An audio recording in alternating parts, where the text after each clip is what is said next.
Coffee, the socially acceptable addiction that fuels Monday mornings, inspires poetic Instagram captions, and occasionally convinces you you're a productivity god. But what if your daily cup of joe is doing more than just banishing brain fog? What if, at a cellular level, it's whispering to your body, asterisk, you're fasting? Act like it.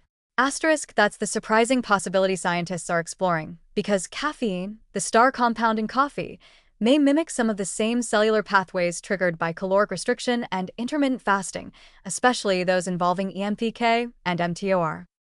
Let's get one thing out of the way. Caffeine is not a food substitute, despite what your overworked, underfed graduate student friend says.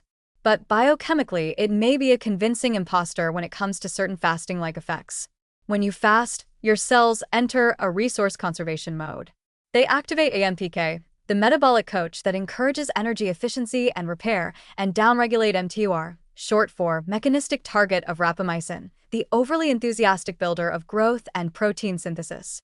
This yin-yang relationship between AMPK and mTOR helps determine whether your cells are in growth mode or maintenance mode. And guess what?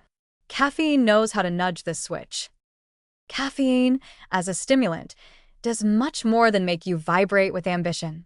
It blocks adenosine receptors, keeping you alert, but it also ramps up cyclic AMP, CAMP, inside cells by inhibiting an enzyme called phosphodiesterase.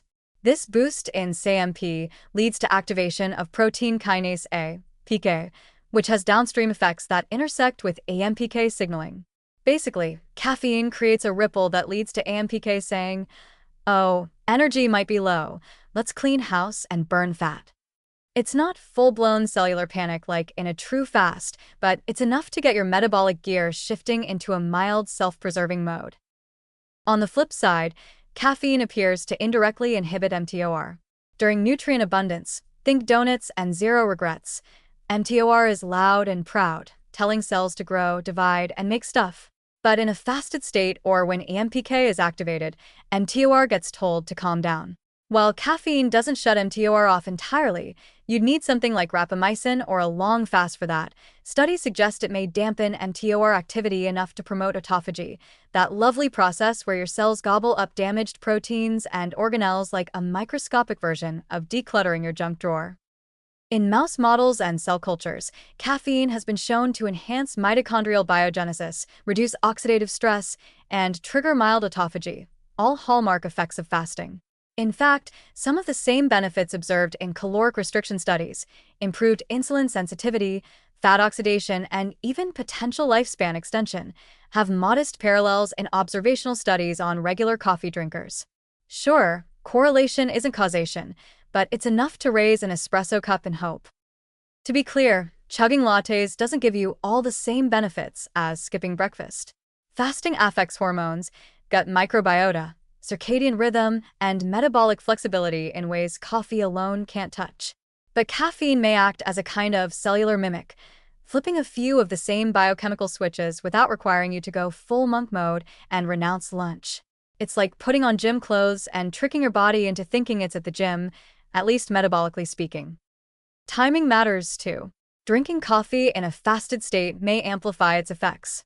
That pre-breakfast black coffee isn't just staving off hunger. It might actually be working synergistically with your fast to boost AMPK, suppress mTOR, and increase fat oxidation. Add cream, sugar, or a muffin, though, and you break the illusion. Nutrient sensors like mTOR and insulin aren't easily fooled when calories walk in the door. The practical takeaway? While caffeine isn't a fasting substitute, it may be a powerful fasting enhancer.